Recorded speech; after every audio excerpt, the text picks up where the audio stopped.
Selamat siang pemirsa, ketemu lagi dengan saya Fitri di acara Cerita Fitri. Nah, kali ini kita akan berbincang-bincang dengan salah satu narasumber yang sudah terkenal, kemudian seorang pengusaha di bidang furniture juga. Nah, sudah bisa dikatakan sukses menggarap usahanya sendiri. Oke, baik pemirsa, di tengah-tengah kita sudah hadir narasumber kita hari ini ya, betul ya? Iya. Nah, beliau bernama Pak Zul, bener gak? Pak Zul ya, dengan Pak Zul. Abis ini beliau ini sebagai pengusaha furniture. Betul sekali. Oke, sebagai pengusaha furniture ya. Jadi kita di sini ngobrol-ngobrol santai aja ya Pak ya. Oh, iya, Oke, iya. jadi kita akan tanya-tanya seputar kehidupan Bapak pengusaha, usahanya seperti apa, serta Baik. nanti perdagangannya itu seperti apa gitu ya, Oke. transaksi perdagangan. Gimana? Oke. Siap. Sudah bisa dimulai Pak? Oke. Siap. Oke, kalau gitu kita mulai. Nah, ini kan tentang perdagangan. Salah satunya kan Bapak sebagai pengusaha furniture. Betul. Nah, kira-kira nih ya menurut Bapak saat ini yang terlintas dalam pikiran Bapak tentang dagang itu apa sih Pak kira-kira? Yang terlintas tentang dagang ya. Iya. Dagang itu yang pasti ada penjual, Iya, betul. ada pembeli, kemudian ada pasarnya, di mana pasar itu tempat penjual dan pembeli bertemu, kemudian ada transaksi, Oke. ada deal-dealannya gitu ya, ijabnya gimana akan terjadi sebuah jual beli bila Iya. mana transaksi tadi disahkan oleh kedua Oke. pihak. Oke, berarti harus ada pihak penjual dan pembeli ya Pak Betul ya. sekali. Oke, berarti Iya. itu highlightnya ya. Berarti ada penjual dan ada pembeli, itu bisa dikatakan dagang. Ada transaksi juga ya Pak di dalamnya. Iya. Betul, oke. Nah, kalau boleh saya tahu nih Pak, usaha apa sih yang dilakukan oleh Bapak? Maksudnya furniture-nya seperti apa? Atau mungkin ada usaha lain yang Bapak lakoni saat ini kira-kira? Oh gitu. Saya memulai usaha tahun 2013 ya Kak. Jadi Oke. udah 7 tahun jalan. Bidang usaha saya furniture berbahan dasar kayu jati. Oke. Ya, entah itu perabot rumah tangga, kemudian lemari-lemari untuk dewasa atau anak-anak. Kemudian ada juga beberapa perkakas rumah tangga kayak cangkir dari kayu, itu juga kita buat sebagai souvenirnya, atau barang-barang kerajinan hari yang memang terbuat dari kayu.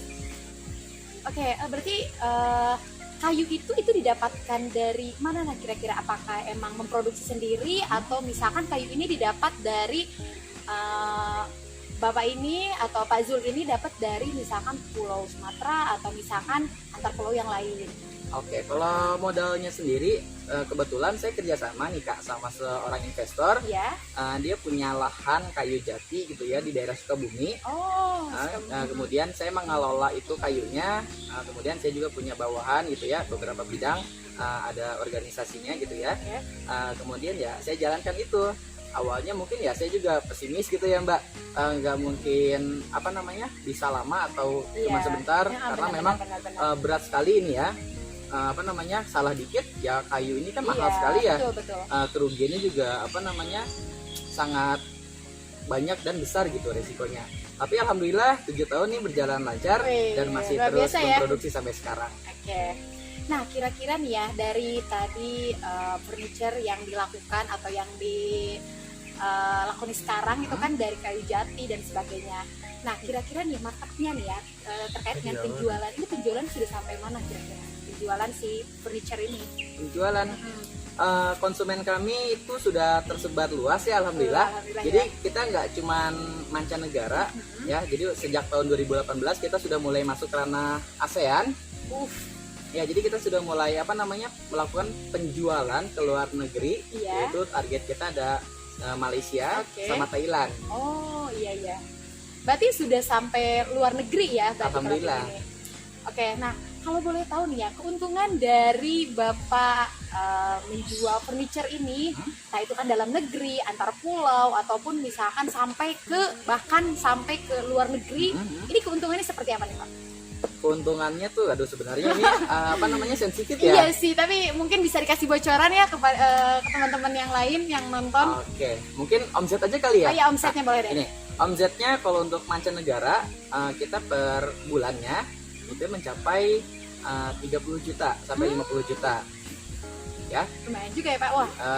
Itu pun masih kotor banget Oh, ya iya. untuk kita karena memang pertimbangannya tadi banyak yang harus kita lakukan. Tapi kalau keluar negeri itu justru lebih sedikit, hanya sampai angka 5 sampai 10 juta Oke. per bulannya. Oh, berarti kira-kira dari penjualan itu lebih keuntungannya lebih besar di mancanegara atau lebih besar di luar negeri? Oke, secara apa? Secara grafik mungkin lebih banyak di dalam negeri. Oh. Karena memang pasar kami ya baru sampai ranah dalam negeri gitu ya. Ini pun kita keluar negeri baru ibarat kata coba-coba, tapi Iya. bukan coba-coba ya. Kita pun ada apa namanya siasatnya. Iya. Dan maklum lah yang masih baru juga keluar negeri. Jadi ya kita masih usaha, mungkin kedepannya luar negeri akan lebih menjanjikan Oh dibanding iya dalam benar. negeri. Iya betul betul. Ya, tapi karena mungkin ini masih langkah awal kami, masih tahap awal, keuntungannya pun masih belum seberapa. Nah, terkait dengan penjualan ini kan berarti sudah masuk ekspor ya? Apa sudah masuk ekspor atau emang ini penjualan secara mandiri atau seperti apa nih? Sebenarnya kalau dibilang ekspor sendiri belum dibilang ekspor ya Kak. Oke, gimana coba? Jadi kalau Perbedaannya itu gimana sih Kak? oke, gini aku jelasin dulu ya. Kalau ekspor itu kan biasanya membutuhkan perizinan Iya, resmi. betul. Kemudian jumlahnya masif. Ya, secara transaksinya, Iya. secara jumlah yang dipesan, yang dipermintakan atau ditawarkan gitu Iya. ya. Kita pun memproduksinya harus banyak.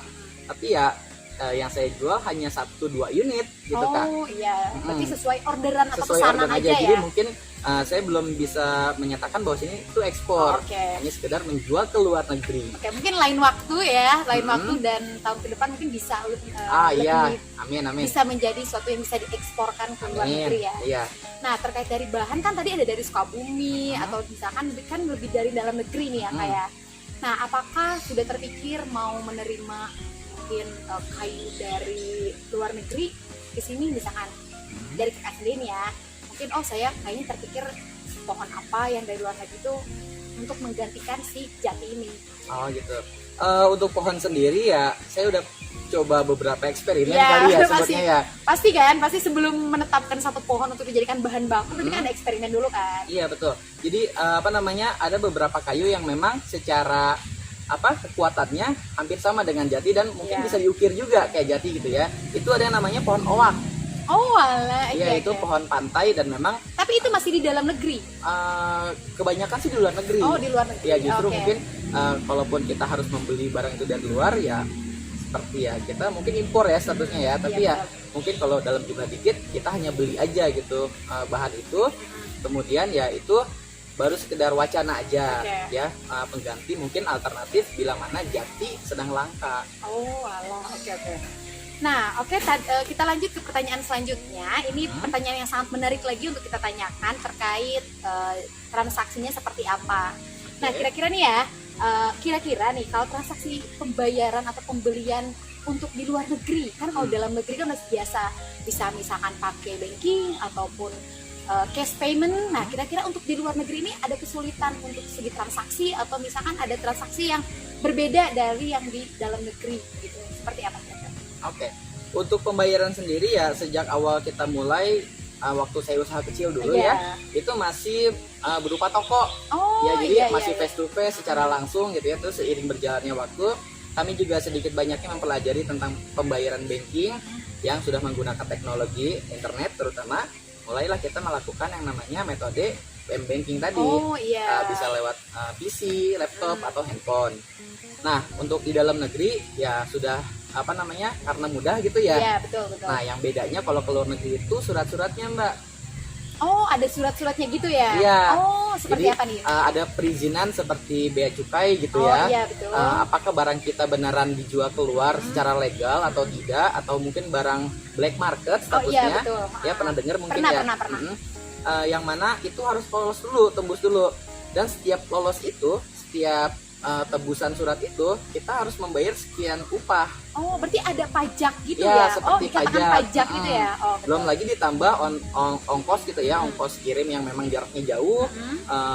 Dan kita barangnya termasuk barang masif, ya barang iya. besar seperti laci dan lemari itu kena lagi.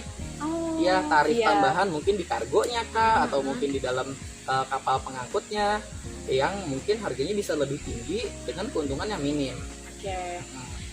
Oke, ini pertanyaan terakhir dari saya kepada Pak Zul ini. Pertanyaannya adalah, ini kan pada saat ini kan situasinya tuh pandemi kan, lagi pandemi COVID, banyak orang-orang yang terdampak dari COVID ini. Nah, bagaimana nih usaha dari Pak Zul ini terkait COVID dengan adanya COVID ini tuh seperti apa mengalami kesulitan atau misalkan tidak berpengaruh sama sekali ya? Kalau COVID sejujurnya ya semuanya, hampir semua bidang usaha mengalami penurunan grafik gitu ya, termasuk saya. Meskipun secara logika gitu ya, apa sih hubungannya furniture gitu dengan kesehatan, betul. tapi ya ternyata penawaran dan permintaan kami di luar sana jauh lebih berkurang. Ya, mungkin yang saya pikirkan adalah daya beli masyarakat yang saat ini berkurang karena banyaknya PHK di mana-mana. Oh iya betul. Mungkin karena itu ya, dan aku juga tidak bisa terlalu banyak memprediksi gitu karena memang nggak baik. Intinya banyak produk kami, banyak barang kami yang tertahan di gudang. Oh, belum sempat terdistribusikan Iya, berarti dengan baik ya. Biasanya ibarat kata nih ya, contohnya nih, biasanya sebulan itu sampai 100 lemari terjual, ini baru 20 atau 30 gitu.